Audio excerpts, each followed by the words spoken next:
I didn't plan to hide in the closet. I just needed air. I had come home early that night, earlier than I ever did, hoping to surprise my wife. Work had been brutal for weeks, and I thought maybe a quiet dinner together could reset things. The house was dark except for the bedroom light. I heard voices before I reached the hallway. Her voice. Soft. Playful. A tone she hadn't used with me in a long time. I opened the bedroom door halfway and froze. She wasn't alone. Panic hit first, then instinct. I stepped back silently and slipped into the walk-in closet before either of them noticed. My heart hammered so loudly I was sure it would give me away. Through the cracked door, I saw everything I never wanted to see. My wife. Another man. Comfortable. Familiar. The affair partner wasn't a stranger.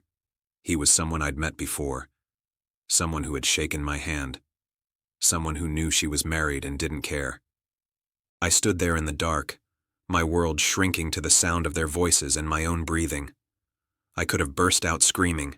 I could have confronted them right then. But something colder took over. I stayed. I listened to every word, every laugh, every careless confession. I learned how long it had been going on. I learned how stupid they thought I was. I learned how temporary they thought me and my marriage were. When they finally left the room, I slipped out through the back door and drove until my hands stopped shaking. That night didn't break me. It rewired me. I didn't confront her the next day, or the next week. I became observant, quiet, calculated. I documented messages, schedules, patterns. I spoke to a lawyer before I spoke to my wife. I learned what leverage really meant. She thought she was winning. That made it easy. The affair partner was cocky, successful, or so he claimed. He bragged about his position, his influence, his future. He didn't realize how much he revealed every time he talked. About corners cut, about favors traded, about lines blurred. I waited for the right moment. It came faster than I expected. One evening, my wife announced she wanted space. I told her I understood, that I needed time too. She packed a bag and left, confident she was stepping into something better. That was when I burst out, not from a closet, but from the shadows she'd underestimated.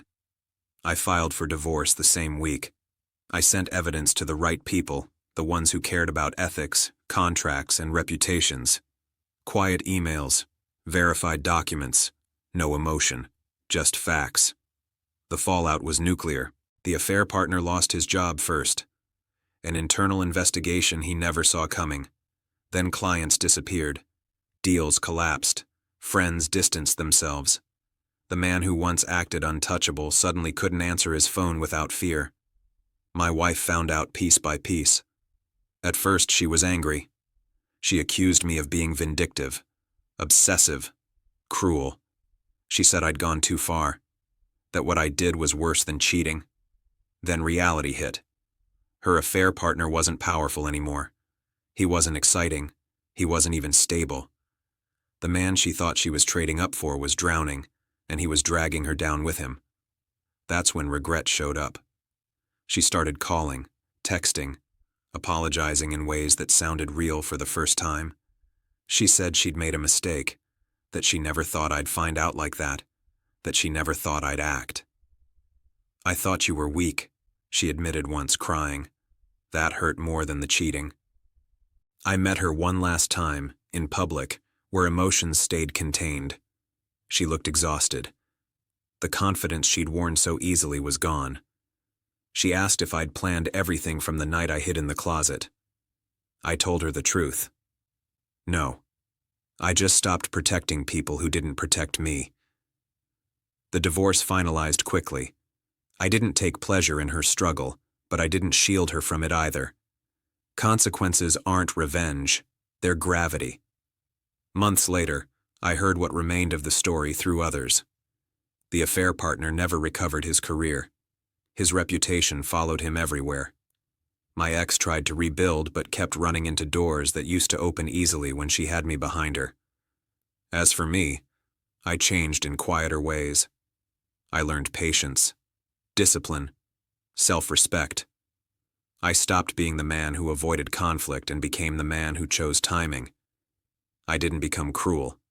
I became precise. Sometimes people ask how I stayed hidden that night without exploding. The truth is simple. I didn't hide because I was afraid. I hid because I needed to see the whole picture.